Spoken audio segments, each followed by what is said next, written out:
Maurice Decker, fidèle quoi qu'il en coûte. Chapitre 3, la fidélité mise à l'épreuve. Je voudrais juste remercier Maurice Decker de l'autorisation qu'il m'a faite, officielle, de pouvoir mettre en ligne sur ce site YouTube son œuvre en audiolivre. La fidélité mise à l'épreuve. Un mais énigmatique de Dieu. Note 1. Dans ce chapitre, comme dans d'autres de ce livre, les versets bibliques cités ne comportent pas toujours un « mais » dans le texte hébraïque. Cependant, le sens des phrases justifie ce « mais » qui figure dans certaines versions. Mais au bout d'un certain temps, le torrent fut à sec. 1 Roi 17, verset 7.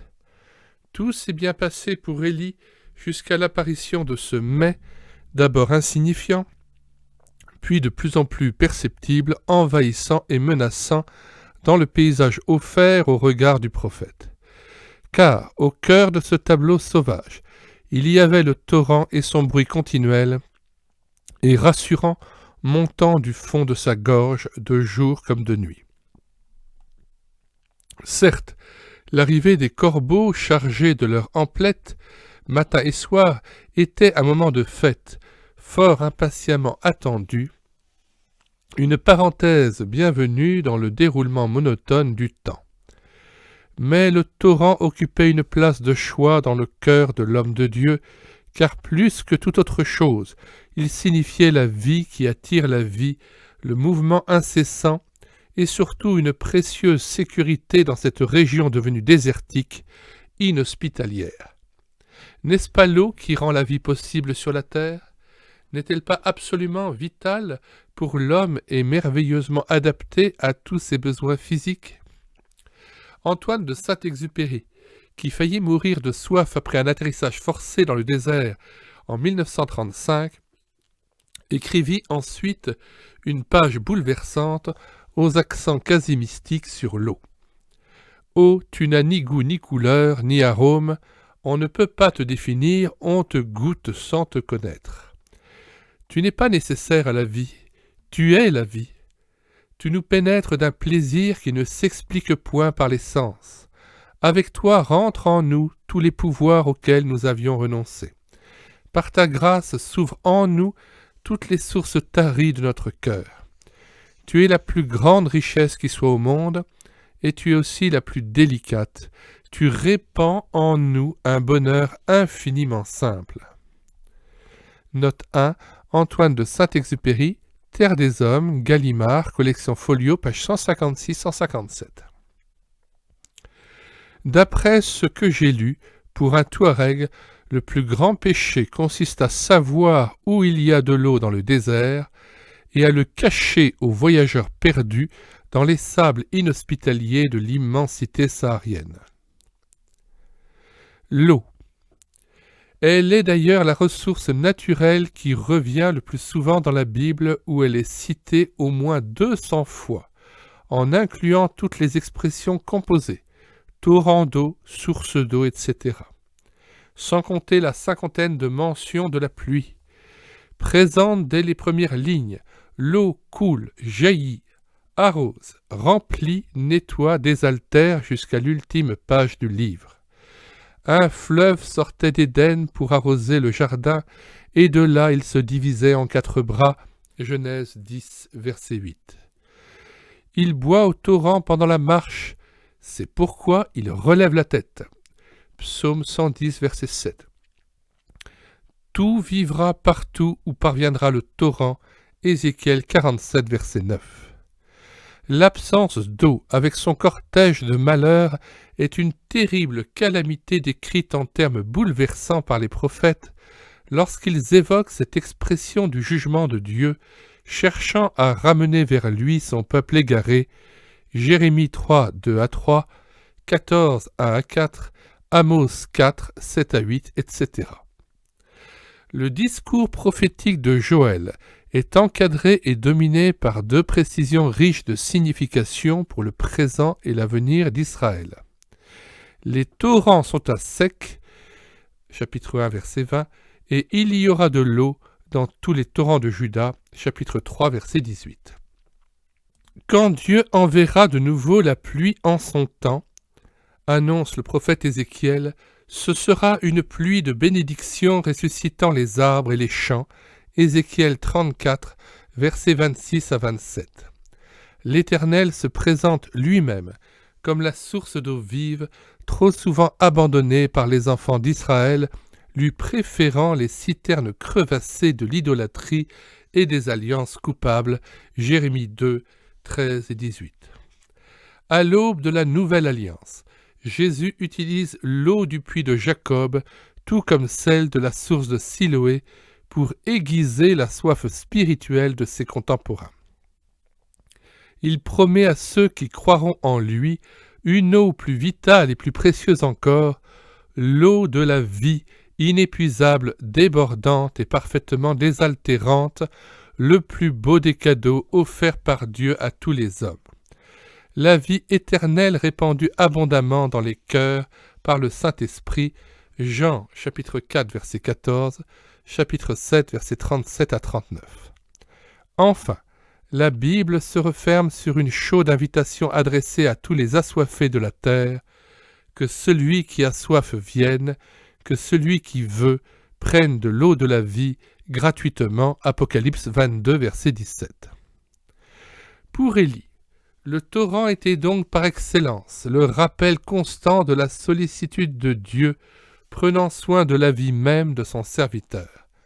Par son côté extraordinaire et exceptionnel, le miracle du pont aérien faisait peut-être briller la fidélité de Dieu d'un éclat plus transcendant, mais celui du torrent de Kérit, tout en pouvant apparaître plus ordinaire, soulignait bien davantage le caractère vital et continuel, 24 heures sur 24, de cette même fidélité de Dieu. La conjugaison de ces deux miracles dons, se complétant si parfaitement, devait plonger Élie dans une profonde adoration. Combat intérieur. Aussi, mettons-nous à la place de cet homme tout à fait semblable à nous, lorsqu'il découvre, peut-être un matin au sortir de sa grotte, qu'il y a quelque chose d'anormal dans l'air. Le bruit du torrent n'est plus tout à fait le même.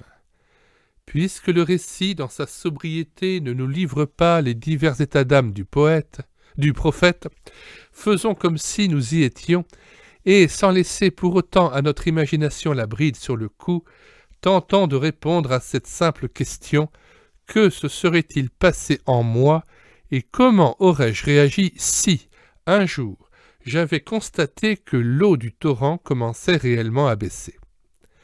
Ma gorge se serait nouée, mon cœur se serait mis à battre plus vite et plus fort, et les questions n'auraient pas tardé à se bousculer dans ma tête. Inquiet, j'aurais interrogé Dieu. Quel est mon péché? En quoi ai-je bien pu t'offenser? Ou encore, en transposant afin de mieux personnaliser et actualiser l'événement, qu'ai-je donc bien pu faire contre toi pour que ma coupe cesse de déborder? Pourquoi suis-je ainsi frappé dans ma santé? D'où viennent ces difficultés financières et cette menace qui se précise sur mon emploi, etc. Désirant vivement voir le niveau du torrent remonter, j'aurais trouvé une ou deux fautes à confesser, je serais peut-être allé me réconcilier avec un frère, puis, après avoir saisi par la foi les promesses divines du pardon, 1 Jean 1, 5 à 10, j'aurais aussitôt pensé: puisque j'ai fait tout ce qui était nécessaire, le niveau du torrent doit être en train de remonter. Sûr de la justesse de mon raisonnement, et dans les transports de cette heureuse certitude, je me serais précipité sur le sentier menant au bord de l'eau. Imaginez mon désappointement en constatant, bien au contraire, une aggravation de la situation. Lentement mais sûrement, le niveau du torrent continuait à baisser. En un instant, mon équation logique et facile venait de voler en éclats. Comment est-ce possible? J'aime pourtant le Seigneur de tout mon cœur. N'ai-je pas fait tout ce qu'il me demandait? N'ai-je pas obéi à la voix du Saint-Esprit? Troublé, je me serais enfoncé dans les sables mouvants d'une introspection morbide.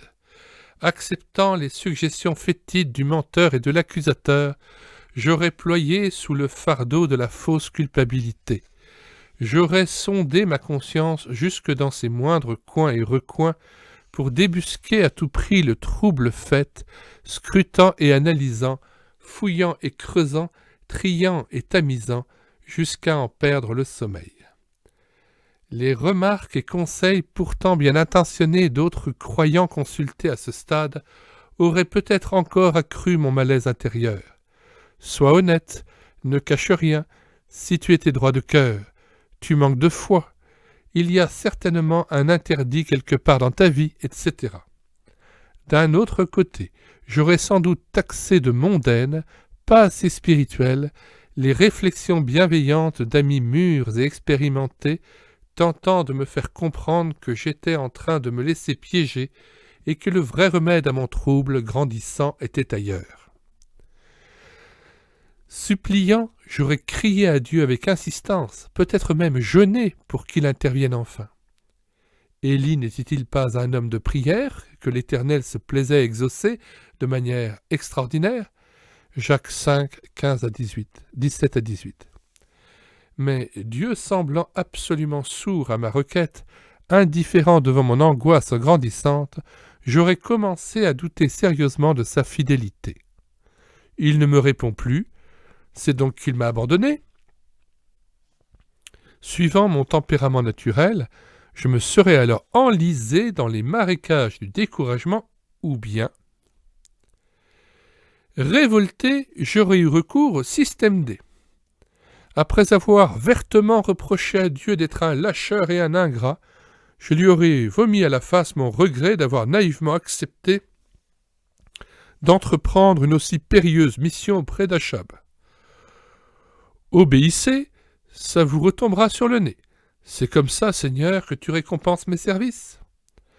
Affolé, j'aurais recherché avec fébrilité toutes les combines possibles pour me sortir de cette impasse, essayant de bricoler une solution humaine à mon problème.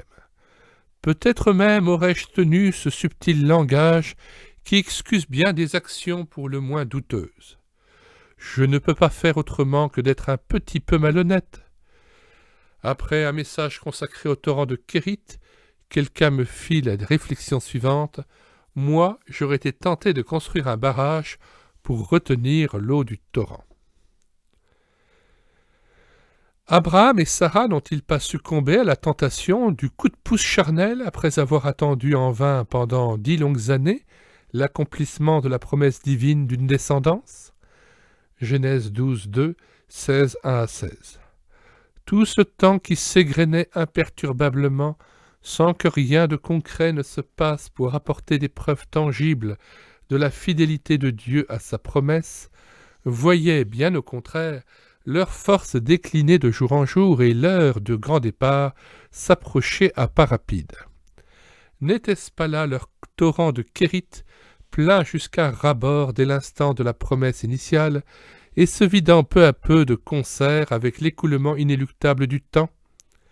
L'impatience les guettait patiemment, minuscules vers prêts à s'introduire subrepticement dans leur esprit fatigué pour y détruire cette plante en pleine croissance, mais encore fragile, appelée confiance, fidélité, dépendance envers le Dieu de la promesse. Le moment opportun finit par arriver. Sarah craqua et Abraham avec elle. Certes, la procédure utilisée n'avait rien de bien choquant au regard des lois de l'époque. Mais aux yeux de Dieu, il n'en était pas de même. Les conséquences de cet ingénieux bricolage de l'impatience ont été fort désagréables pour le patriarche et se sont perpétuées jusqu'à nos jours dans l'histoire de la nation d'Israël. Galates 4, 22 à 23 et 28 à 31.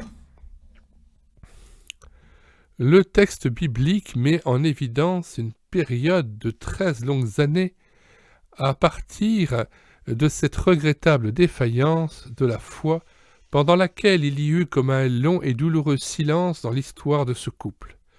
Pas de rappel de la promesse, aucune nouvelle révélation sur la personne et le caractère de Dieu, rien qui ait valu la peine d'être consigné dans les Écritures pour l'enrichissement des générations futures.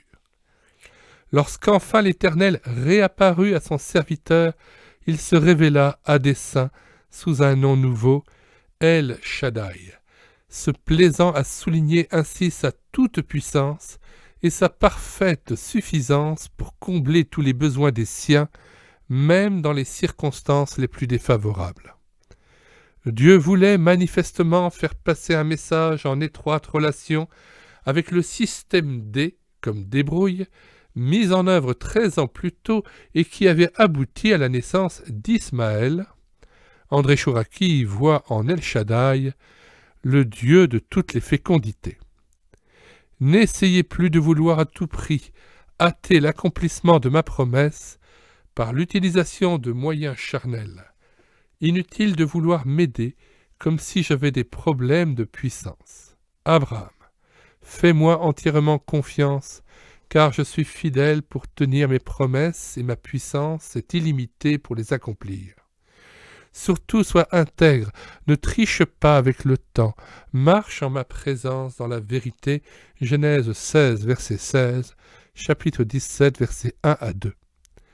N'y a-t-il pas aussi, dans le sillage de notre cheminement de la foi, des Ismaël de l'effort charnel, douloureux résultat de nos tristes combines, lorsque nous n'avons ni compris ni supporté patiemment les mais énigmatiques placés à dessein par Dieu sur notre route? Faire ses preuves. Peut-être Élie a-t-il été tenté de réagir ainsi, mais il ne l'a pas fait. Et c'est quand le torrent fut complètement à sec que Dieu intervint pour révéler le pas suivant à son serviteur. Il fallait, pour le bien d'Élie comme pour le nôtre, que sa fidélité soit mise à l'épreuve afin de ne pas cesser de croître en pureté et en intensité. En nous souvenant des relations d'étroite complémentarité entre la foi et la fidélité, soyons attentifs à la sage remarque de cet homme de Dieu fidèle que fut George Muller. Dieu prend plaisir à augmenter la foi de ses enfants. Au lieu de vouloir nous épargner l'épreuve et l'exercice de patience avant la victoire, soyons prêts à les accepter de la main de Dieu comme des moyens nécessaires. Je le dis délibérément, les épreuves, les obstacles, les difficultés et quelquefois même les défaites ne font que nourrir la foi. C'est ce qu'affirme Jacques dès les premières lignes de sa lettre aux exhortations si pratiques lorsqu'il écrit que la mise à l'épreuve, dokimion, le test, de la foi produit l'endurance, Jacques 1,3. S'adressant aux membres de l'Église de Jésus-Christ à Rome, l'apôtre Paul les encourage dans leur combat présent et en vue de ceux encore à venir en soulignant que la détresse produit la persévérance une fidélité éprouvée. Dokimé, ici la qualité de quelqu'un ou de quelque chose qui a été testé et qui a résisté à l'épreuve, Romains 5, 3 à 4. Dans la conclusion de son épître, il salue un grand nombre de croyants parmi lesquels figure Apelles, qui a fait ses preuves en Christ, Dokimos, littéralement l'approuvé en Christ, chapitre 16, verset 10. Ce croyant avait donc été testé, certainement au travers des circonstances difficiles de la vie, sans doute aussi dans l'exercice de ses dons et des responsabilités qui lui avaient été confiées, et avait maintenu le bon cap, subissant l'examen avec succès et se montrant ferme dans sa marche avec Christ. Plus tard, dans sa lettre affectueuse aux Philippiens, dont la fidélité envers lui n'avait jamais faibli depuis les heures difficiles de la fondation de leur Église, Paul leur parle de son cher Timothée qu'il espère leur envoyer en ces termes. « Vous connaissez sa fidélité éprouvée. Comme un enfant auprès de son père, il s'est consacré avec moi au service de l'Évangile. » Philippiens 2, verset 22. Aux côtés de son aîné dans la foi et partageant ses nombreux combats, Timothée avait été intelligemment mis à l'épreuve, testé, mesuré, acquérant ainsi, au fil des examens de passage, un peu plus de maturité, de stabilité, de solidité, de profondeur et d'endurance, qualités parmi les plus nécessaires pour le service que Dieu lui réservait. Peu à peu, il était devenu un homme fiable, ayant fait ses preuves sur le terrain. Paul pouvait le présenter sans hésitation comme son enfant bien-aimé et fidèle dans le Seigneur. 1 Corinthiens 4, 17, et le charger de missions difficiles dans le bon combat de la foi. Dans son testament spirituel peu avant sa mort, il l'exhorte une dernière fois à persévérer dans cette attitude en s'efforçant de se présenter devant Dieu en homme qui a fait ses preuves, 2 Timothée 2,15. La mise à l'épreuve de la foi et donc de la fidélité est une dimension essentielle dans la formation et la croissance de l'homme de Dieu. Elle n'est ni accessoire ni facultative, ni un luxe réservé à une élite spirituelle. Incontournable, elle concerne chaque disciple de Jésus-Christ, trouvant un champ d'application particulier dans l'Église locale, où elle s'avère d'une importance capitale pour celui qui aspire à la charge d'ancien ou de diacre. En effet, il ne faut pas que l'évêque, l'ancien, soit un nouveau converti, de peur qu'enflé d'orgueil, il ne tombe sous le jugement du diable. 1 Timothée 3,6. Quant aux diacres, qu'on les mette d'abord à l'épreuve et qu'ils exercent ensuite leur ministère, s'ils sont sans reproche. Verset 10. Les responsables d'une Église doivent donc impérativement s'aligner sur la pédagogie de Dieu, en lui laissant le temps de faire séjourner ses enfants dans les gorges profondes des torrents de Kérith. Ces tests différents pour chacun d'entre eux sont prévus par Dieu pour la croissance de leur foi, le mûrissement de leur fidélité, la transformation de leur mentalité. Ainsi, ils seront progressivement rendus capables d'accomplir les tâches qu'il leur confiera au fil de leur progrès en maturité. Dieu ne brûle jamais les étapes. Nous sommes souvent trop pressés. Dans un article intéressant sur les qualités que devrait avoir le missionnaire de demain, David Esselgrave, ancien missionnaire au Japon, fait cette constatation. Nous avons tendance à présenter un défi à des candidats potentiels, tandis que l'Église primitive envoyait en mission des ouvriers fidèles. Co-auteur de 2 livres remarquables établissant un parallèle entre notre corps et l'Église, Corps de Christ, le docteur Paul Brand fait une observation similaire dans le second lorsqu'il écrit « J'ai pu remarquer une tendance à mettre au premier plan des nouveaux convertis, comme on le fait pour des athlètes, des hommes politiques, des acteurs, des reines de beauté. Souvent, ces nouvelles recrues, pleines d'enthousiasme, accaparent pour un temps l'attention des médias. Et après avoir fait tous les efforts pour projeter d'eux-mêmes l'image attendue, une image pas encore réelle, elles abandonnent la foi avec un sentiment d'amertume et même de dégoût. Quand cela arrive, je ne puis m'empêcher de penser à une maladie de la peau, la psoriasis.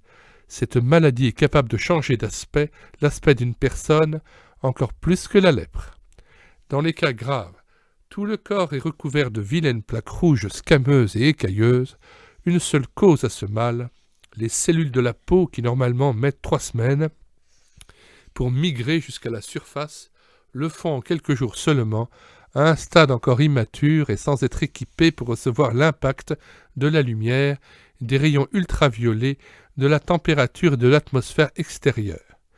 Elles meurent d'une mort rapide et affreuse, laissant les malheureuses victimes couvertes de scarifications. N'y a-t-il pas là une leçon pour le monde chrétien, impatient d'exposer au feu de la publicité des célébrités nouvellement converties, avant qu'une réelle maturité spirituelle se soit manifestée? P. Brand et P. Yancey, à son image, LLB, page 298. Cache-toi, lève-toi, présente-toi. Chacun de ces impératifs adressés à Élie s'inscrivait dans un programme divin bien précis de formation et de service et retentissait toujours au moment opportun dans le service du Seigneur. Le 21 mars 1941, le colonel Leclerc adressait une lettre aux officiers et aux sous-officiers du Tchad. En voici un court extrait. « Quelle sera dans cette guerre qui a toutes les chances de devenir mondiale celui qui gagnera?